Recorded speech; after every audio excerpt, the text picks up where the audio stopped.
तो देखो टोटल अगर हम देखते हैं एक टॉपिक ही तो दिया हमें डाई प्लस थेरेपी, इसके ऊपर कितने क्वेश्चन बन गए 5 में भी 6 क्वेश्चन बन गए। अब 6 क्वेश्चन प्रत्येक थेरेपी पर अगर हम तैयार करते हैं तो इसका मतलब क्या है, सही है। वैसे तो ऑप्शन देने की जरूरत नहीं थी, जो ऑप्शन दिए हैं ये आपको डायरेक्ट लिखने थे।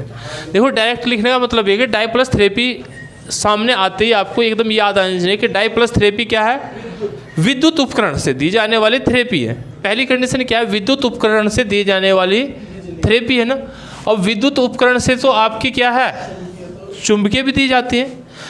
चुंबकीय भी आपकी किससे दी जाती है जी, आपकी विद्युत तरंगों से दी जाती है। जितना भी आप बॉडी पे इफेक्ट डालते हैं, कुछ भी डालते हैं, तो वो क्या होता है आपका चुंबकीय के बिना तो विद्युत चलेगी ना, डायरेक्टली हम करंट तो परवाह नहीं कर रहे। यह डाई प्लस थेरेपी से हम कंपन करा रहे हैं। देखो यहाँ कंडीशन क्या आती है, चुंबकीय में और विद्युत तरंगों में क्या अंतर है।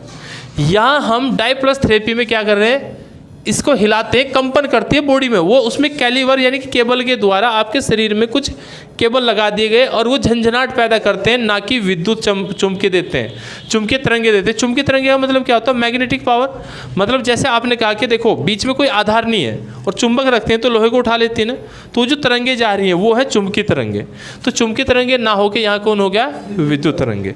तो ये जो सिकाई होती है, कहने का मतलब है डाई प्लस थेरेपी में जो चिकित्सा होती है वो केवल विद्युत तरंगों से दी जाती है, इसलिए ए इसका हट गया। तो यहाँ क्या है, ए और बी दोनों तो है नहीं, ठीक है ना।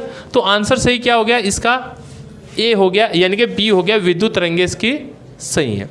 अब क्वेश्चन दूसरा इस पे बना है, डाई प्लस थेरेपी किस प्रकार की चोट पर काम करती है। देखो यहाँ क्या है, किस प्रकार की चोट पर काम करती है। अब अगर हम बात करते हैं, देखो यहाँ आपको दिया है कोमल उत्तक है, जटिल उत्तक है, दोनों है, और एक इनमें से दे देगा आपको डी ऑप्शन कोई नहीं, ठीक है जी, ये तो कोई दिक्कत है नहीं। अब आप किस पे लगाओगे, हम तो कोमल पर लगाओगे। देखो यहाँ क्या है, कोमल और जटिल दोनों। आपको ये लिखा था कि कोमल उत्तक तथा हड्डी, हड्डी क्या है, हड्डी जटिल उत्तक है, कोमल नहीं है। सही बात। देखो आपको जब पहले टॉपिक पढ़ा तो इसमें कोमल, यहाँ 2 शब्द दिए थे, एक तो कोमल और एक आपको दिया था हड्डी, दिया था ना। तो कोमल और हड्डी पर काम करता है कौन, आपकी डाई प्लस थेरेपी। तो जब डाई प्लस थेरेपी किस पे काम करती है, कोमल और हड्डी पे काम करती है, तो कोमल उत्तक तथा जटिल उत्तक, हड्डी होगी जटिल, तो इसलिए ऑप्शन कौन सा हो गया सही, सी, ठीक है। इसलिए ऑप्शन क्या हो गया, दोनों सही है, क्योंकि कोमल उत्तक में भी काम करती है और आपकी हड्डी में भी काम करती है, तो इसलिए आपका क्या हो गया जी, सी। अब कंडीशन ये आती है कि देखो हम कह रहे थे कि डाई प्लस थेरेपी का मतलब है झंझनाट करना, उत्पन्न करना ना। तो अब अगर आप हड्डी को हिलाओगे, अगर आप हड्डी को हिलाओगे तो हड्डी टूटने में तो ये कहते हैं ना कि हड्डी अगर टूट गई है तो उसे अगर आप हिलाने का काम करोगे तो क्या करेगी, वो गलत हो जाएगी, हड्डी आप हिला नहीं सकते टूटेगी। तो यहाँ क्या होगी फिर, देखो विद्युत तरंगे हैं, लेकिन जब हड्डियों में क्या करती है, हड्डियों का मतलब ये होता है कि ऐसे उत्तक जो हड्डी और मांसपेशियों के साथ जुड़े हैं, जिन्हें हम क्या कहते हैं, टेंडन, जिन्हें हम क्या कहते हैं, टेंडन।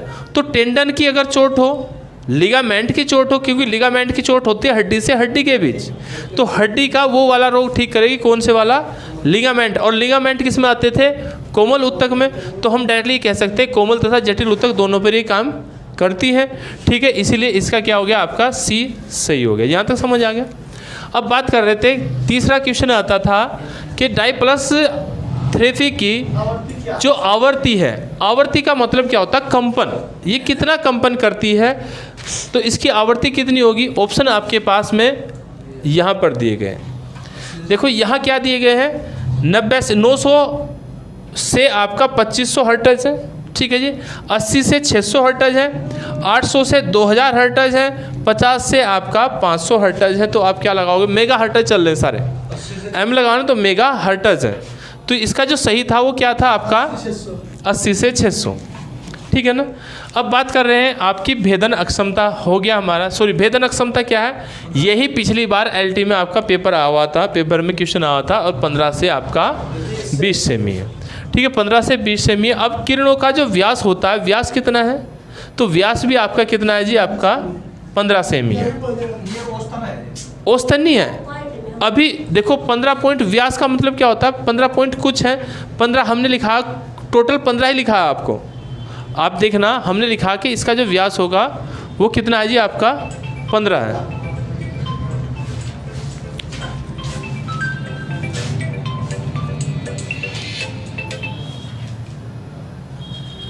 अब इसके बाद जो हमारा चलता 15 सेमी हो गया जी। अब यहाँ चलते हैं नंबर लास्ट का 6 नंबर क्वेश्चन है जो आपको दिया गया है कि जो आपकी डाई प्लस थेरेपी है इनकी आवर्ती का समय कितना होता है।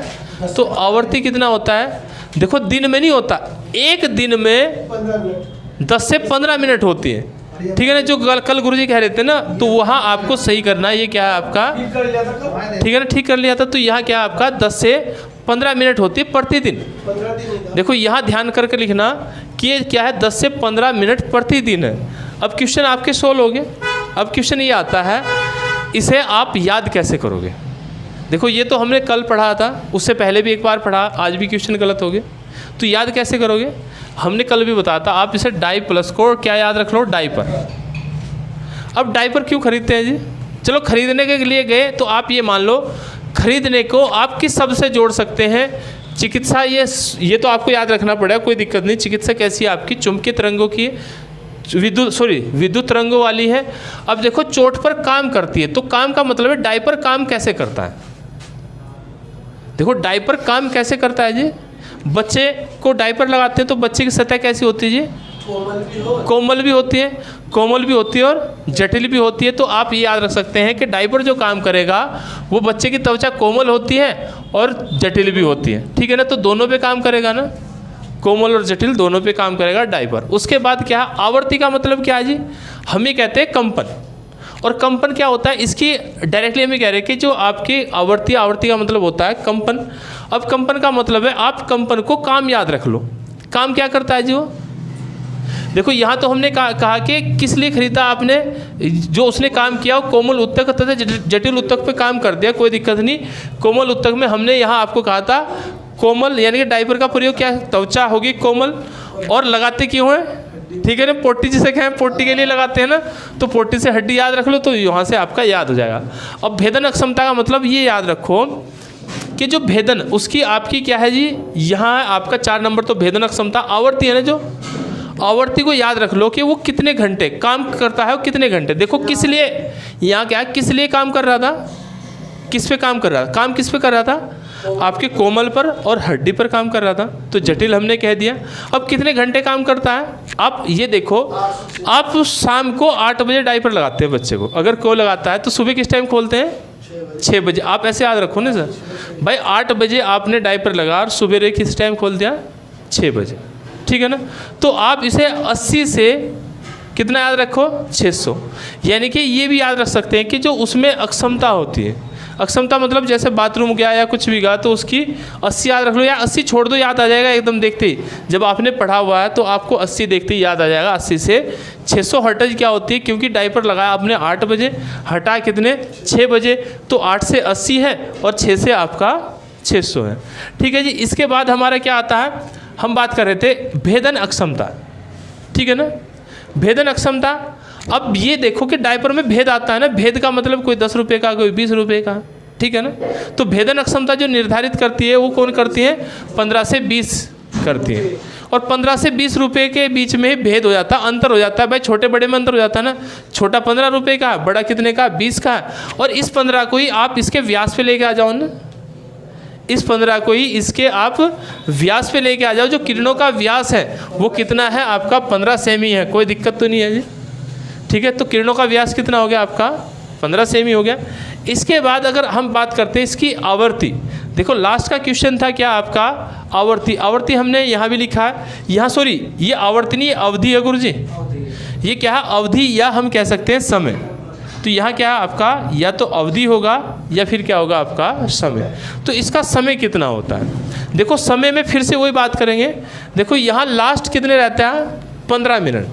15 को आप कैसे याद रखोगे, 15 मिनट। देखो 15 ही इसका व्यास था, 15 से 20 के बीच में इसमें भेद हो गया, 15 से 20 के बीच में इसमें भेद हो गया, और 15 से 20 के बीच में भेद हुआ, तो 15 इसका लास्ट है। तो 10 से 15 मिनट तक क्या रहता है, जिसका प्रति मिनट, यानी कि सॉरी प्रतिदिन हम एक दिन में 10 से 15 मिनट एक बार में इस थेरेपी का प्रयोग कर सकते हैं, ठीक है ना।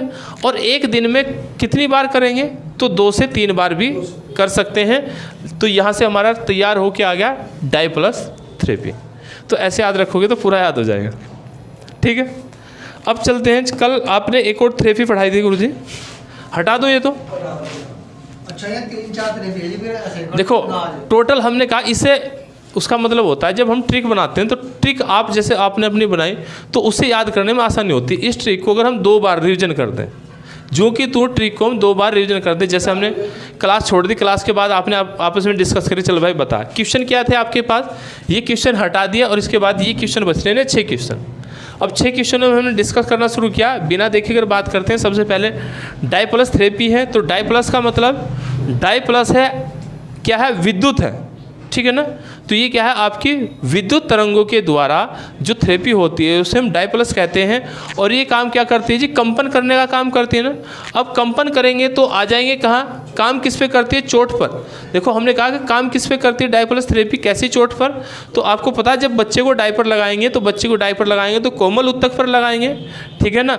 और कोमल उत्तक है और तो किसके लिए लगाते हैं, पोटी के लिए। तो पोटी को हम कह रहे हैं कि हड्डी याद रख लो, ठीक है ना। तो हड्डी वहाँ से याद रखा तो यहाँ क्या होगा हमारा कोमल तथा हड्डी, और हड्डी को कहते हैं जटिल उत्तक, तो इसलिए आप जटिल तथा कोमल उत्तक वहाँ याद रख सकते हैं। इसके बाद उसकी आपने कहा कि भाई इसकी क्या होगी, दूसरा कंडीशन है आवृत्ति कितनी है। आवृत्ति से हमने क्या याद रखने को कहा, ऑप्शन के अकॉर्डिंग। आवृत्ति में आपको क्या याद रखना, आवृत्ति मतलब कंपन की सामर्थ्य, कंपन की सामर्थ्य। आवृत्ति का मतलब ये है ना, उसका जो कंपन है वो कितने समय तक काम करता है। तो आवृत्ति में आप आ जाओ कि 8 बजे लगाते हैं, काम कितने समय तक करता है, 8 बजे लगा सुबह 6 बजे, तो 80 से आपका 600 हो गया। उसके बाद आपने कहा कि भेदन अक्षमता है, तो भेदन अक्षमता क्या होती है, जो काम करने की जो भेद उसमें अंतर कितने में दिखाता है। तो अंतर कितना है, 15 से 20 रुपये के बीच में आपका अंतर आ जाता है डायपर में, तो इसलिए आप इसे लिख सकते हैं 15 से 20।